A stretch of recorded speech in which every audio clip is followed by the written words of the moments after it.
there, welcome back. I am Ramona. This is the Smell of Logic channel where we read Reddit stories. This one's over on Ask Reddit, and it is a serious question. What's something that's bothering you that you need to get off your chest but are afraid to talk about with someone? Are afraid to talk to someone about? Basically, same thing. Okay, so here we go. Some of these might be a little serious. I'll try to keep it as lighthearted but people gotta say what they gotta say, and that's what we're here for, right? Again, thanks for clicking on this video, and hopefully you'll listen to it till the end. If not, that's cool too. But here we go. There's a rift between suburban white kids and lower class minorities, and rich white kids have no idea how insulting and annoying it is to use slang originating from the original city or from inner cities, or blasting rap that talks about the struggles of someone from the projects or in the hood, or dressing like pretty boy gangbangers. And someone replies with, can't rich kids enjoy music? There's a lot of rap about how wealthy they are and how people are jealous. Sounds like out of touch white kids to me. Actually, I fit into this category somewhat. I'm white, but grew up near the inner city and had a lot of friends who were African American and Hispanic.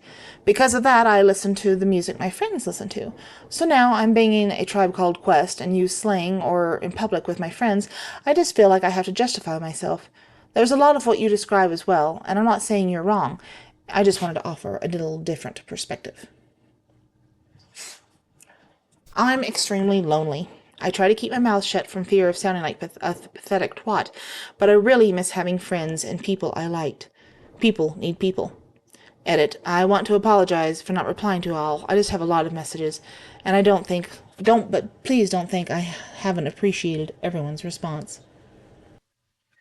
I'm about to have a baby in a few months and terrified about having to go back to work right away. I know my significant other can't support us alone and I have no choice. I am working these 12-hour shifts up until my water breaks and saving every penny so I can at least get 4 weeks off. It's so hard because my job involves changing and showering elderly clients, and that takes a lot out of me physically. Also, my work won't give me maternity leave. I have been contemplating jumping off the wagon again after 8 to 8.5 years of being clean. I know that if I slip again, there's probably won't be a recovery from this one. I'm just too damn old to start over again, and I know that it's my brain effing with me, probably due to some of the stress I've been under lately. Edit. Thanks for all the great words of encouragement.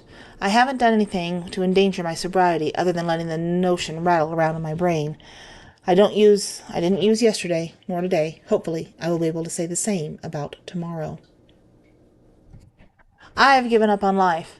Finally, I've managed to convince myself that I'm not meant to be happy or social. Life is for others, not me. And there's a reply that says, you sound like you might want to seek some professional help. As someone who's always felt that way before, it saved my life. You do have value, and life is worth living. Please don't give up. I'm embarrassed of my girlfriend. She acts just like a child. She talks about wrestling over dinner, baby talks to people, gets upset over everything, etc. Just embarrassing to be around her sometimes, and it sucks because she's a great girl. Edit. Normally the wrestling thing wouldn't be a big deal, but damn, she talks about it nonstop. There's a reply that says, I hate to sound callous, but sometimes relationships are only meant to last for so long. If you're becoming different people now, it's only going to get worse as time goes on, and that means it'll be harder to get out as well. There's no reason to be unhappy, if you can help it. It sucks, but don't be afraid to be happy. I've been stuck for a while, and I'm so busy with schoolwork that I don't think I'll ever be unstuck. I got into a sexual relationship with my best friend. Now she wants to take it further into a real relationship, and I really don't want to. But I'm afraid that if I reject her, I will lose our friendship altogether. Fiance doesn't really understand why I want to go no contact with my abusive father.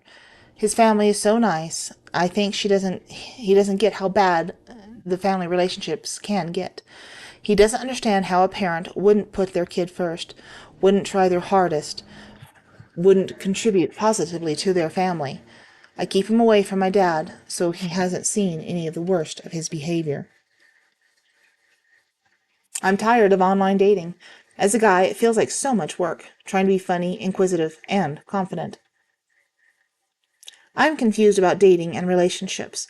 I want to be in a relationship, but I seriously don't think I'm ready. I don't feel as if I'm mature enough to control my feelings in productive ways yet. I also feel as though I am too childish and get jealous easily. I want to change my bad habits before entering a relationship with someone. A lot of family members joke that since I'm 20, they think it'll be a miracle if I ever bring someone home. I like the idea of a relationship, but honestly, really don't think I want to be bothered by another person. My idea of relationship is still very fairy tale, like even though I know it can be far from that at times. I'm comfortable being alone. I like being selfish and quiet. I just wish people would butt out. It's something I feel that I should figure out on my own, but I don't know when I'll be ready. I haven't been able to present my honest self for months now. I try to be genuine with people. No one likes a phony. But over the summer, someone hurt me terribly, and ever since, I have been putting on this persona of, oh, I'm fine, when in truth, I'm a wreck inside and struggling to hold it together on a good day. I am at a point where I no longer am depressed about my traumas. Instead, I'm extremely angry. I don't have the patience to put up with others' BS anymore. My walls that I put up are making me seem hostile. I'm working on it, but I feel like people are constantly talking about me and what happened to me. They're all walking on eggshells, which makes me mad, too.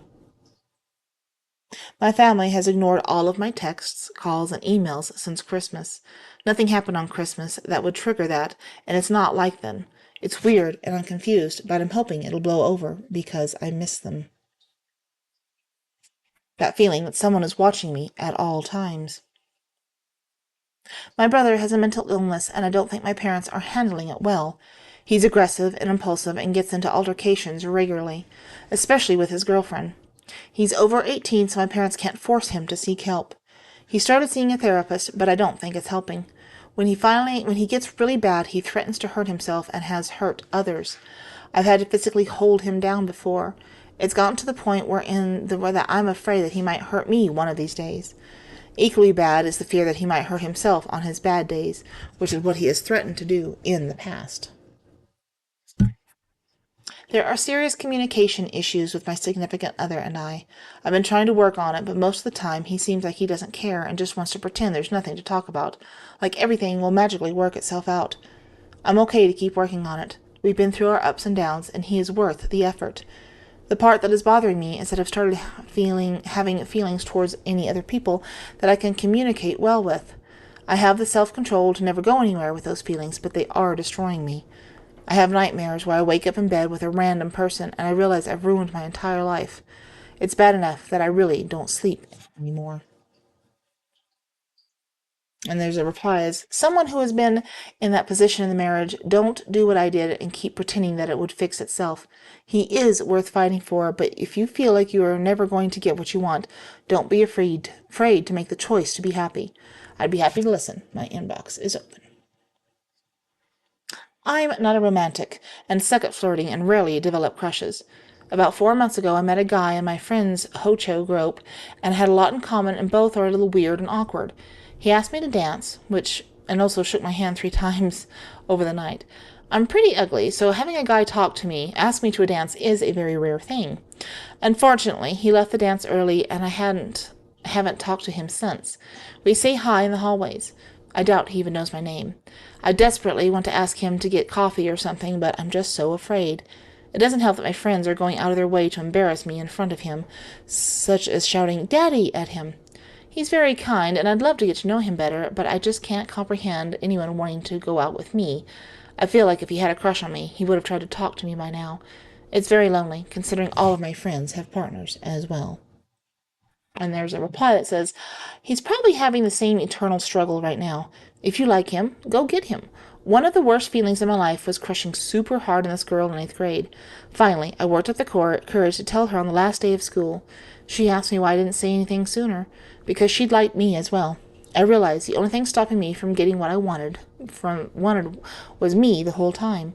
You can do it, and even if he says no, you still did something. You told yourself you couldn't. That in itself is a huge win. I believe in you. I am 26, single, no kids, no debt, good paying job, and am looking to buying my own place. I came across some new construction townhomes for a decent price, and even with upgrades, they're not too bad. What kills me is the property taxes. I'd be living in one of the highest property tax rates in the county, and in the country. This is in Illinois. I've got enough for the 20% down payment, and all that, but that's not the problem. I can still swing it. It's just going to be weird not being able to invest nearly as much as I used to. Although that's somewhat inevitable anyways, as I'll be moving into my own place regardless, whether renting or buying, once my current lease is up. I could rent, but to rent a decent apartment wouldn't be a whole lot cheaper than buying, and I certainly wouldn't be able to have as big of a place or customize it. I also want to get a dog, so an apartment isn't probably the best for that. I could also look into buying a different, cheaper place, but I wouldn't be able to have it the exact way I want it, and there's no guarantee that if I wait, things are going to get any cheaper. Assuming I stay in the same county, I'm going to be effed by taxes either way. Also, I'm buying new, and hopefully I've got a few years of buffer before things start to break. My roommate's girlfriend has been irritating me for a while now. She's so loud and annoying. Not to mention my roommate barely talks to me anymore. Monday through Friday, he sits on his computer playing Diablo with his headphones on, and Friday night to Sunday night, his girlfriend is over all hours of the day. I keep thinking about how it'd be easier and cheaper for me to buy a gun with which to elf myself than it is to see a doctor about my mental health and get the medication I need. I keep thinking this is by design. This is what society wants me to do because I'm a burden and a waste of air. I also think about how many people would be hurt by my death, but then I think about how much money they'd save in the long run for not having to pay for my health problems and medications, and I think it balances out. So now I'm just trying to pull together the courage to go through with it. If I tell anyone I know in real life what I'm thinking about doing this, they'll have me hospitalized, and I really can't afford that. So I've been doing my best to feign sanity. And the reply is, don't give up. I know it's hard, but you're right. Too many people would be hurt. Money means far less than your life. You are important to someone. Even if it's one person, which it sounds like it's not, reach out to them. They'll love you enough to be around you now. They'll want to help you out. I promise you. Please, keep going, and don't give up. This is going to be a long one, so get settled in before you start reading. So, I've known this girl for about 2 or 3 years now. I've had a crush on her pretty well from the moment I met her. But we were literally introduced by my friend who started dating her, and even I had a girlfriend myself. So nothing happened. We just kind of became friends. So a few years go by, and then one night she starts messaging me. She was going through some crisis over her relationship and needed some advice. Now, at this point, I'm pretty plastered. It's 2 a.m. on a Friday night. But I enjoy talking to people while I'm drunk, so we just keep talking till like 4 in the morning. Now, a bit of backstory. I like doing really stupid things while drunk. Like, really stupid things. I get away from it by referring to myself as drunk Uratnik. He is a separate identity from me, with thoughts and feelings of his own. It's pretty unhealthy, but the important thing is that drunk Uratnik is very wise. He honestly gives the best advice, and to this day nothing bad has ever occurred from someone following his advice. So, after the talk, my friend starts to feel a lot better, and soon begins regularly messaging me at like 2 a.m. every couple of weeks. This would normally be fine, but then she starts getting very touchy-feely with me whenever I hang out with my friend, her boyfriend, and her, so I feel a little uneasy. I try to distance myself from her in social situations. A couple of friends and I then decide we're going to move across the country. Mid-20s, gotta make my life matter decision. So we pick a date 6 months in the future and start saving. Then I learn that my female friend has broken up with her boyfriend. I make the choice not to go after her because I'm leaving in 4 months at that point, and that wouldn't be fair to either of us. However, I do feel a lot more comfortable talking to her now, so we really start talking. The time comes for us to move, and everything goes fine.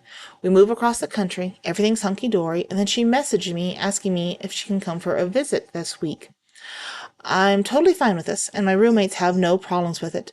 She doesn't like sleeping alone, so she shares my room with me. Then we spend the week trying to initiate sex with each other, with each of us always turning the other down until it obviously happened. Once the seal is broken, it becomes a spontaneity thing. Then the idea of her moving in became came up to lowering our rent. Everyone was on board, so it got set in motion. Then one day she was really drunk and high, sheltered childhood resulting in the overextension once she was free to do whatever she wanted, and she began constantly hitting on me, biting, scratching, and it was fine. It didn't really hurt, it was kind of cute. Then we went to a drive somewhere, at which point she began biting my arm. When I told her to stop, she started arguing with me, so I snapped. I slammed on the brakes, sending her headfirst into the dash because she wasn't wearing a seatbelt, and started yelling at her to stop being a shithead. This caused a rift between us for a month or so, but we still moved forward with her moving in.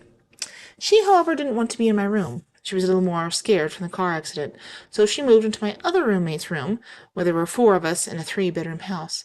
I was fine with this, because while I still had feelings for her, I trusted my roommate not to do anything because he was in a long-distance relationship with his girlfriend. So, time moves on. She and I become close again, and the casual sex resumes as we become comfortable with each other again. However, it became apparent that there just wasn't a spark. We had different interests and wanted to spend all of our free time doing different things. It seems like things weren't going anywhere, so our intimacy slowly started to fade until we stopped being physical with each other. We were still good friends. We talked to each other about everything. We enjoyed each other's company, and there was chemistry that had slowly started building. Then, 2 weeks ago, my roommate informed me that he had started sleeping with her about a month prior. My immediate reaction was to tell him that I was actually very upset by this news, but I didn't know why. I had become convinced that I didn't have any serious feelings for her, but it still shook me. I then had a 24-hour anxiety attack. Holy shit, do I have appreciation for people with chronic anxiety, because this was the worst day of my life. I tried talking to her about it, but she felt bad and didn't know what to do. This led to her approaching our other roommate, saying Udarak is really upset about this, so we're just fucking around, we should stop. So they actually started dating. This led to them becoming exceptionally coupley everywhere. Effing great, right? Their reaction to me having a complete mental breakdown over them being together led to them getting closer together. I still can't help but laugh at myself when I think about it. Now, up to this point, me and she and I had been pretty intimate.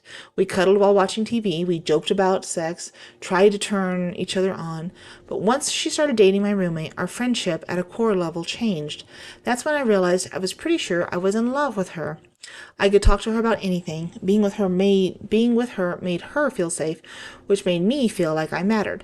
Now I watch as they cuddle with each other, and she avoids getting too close to me because she's in a relationship now. It's been about 2 or 3 weeks since I learned they were together, and I've been alternating days of having anxiety attacks and breakdowns. I've basically drank myself to sleep for 11 days of the past 14. It's just really upsetting. It's just funny to think back and realize my feelings don't actually matter. They're happy together, and they feel bad that I'm having a complete breakdown, but we all know it's not going to change anything, which adds to the mental breakdown. I'm trying to deal with it, but every time I feel like things are going to get better, I just fall into a deeper hole. It really sucks. I can agree, that really sounds bad. We're going to stop that one there. Maybe do a few more of these on another video, but hope you've enjoyed listening to this. If you like this video or any of others, please like, share, subscribe, comment, do all the things, do some of the things, do none of the things. I can't tell you what to do. You're a strong, independent person. So, thanks for listening, and we'll talk to you later. Bye.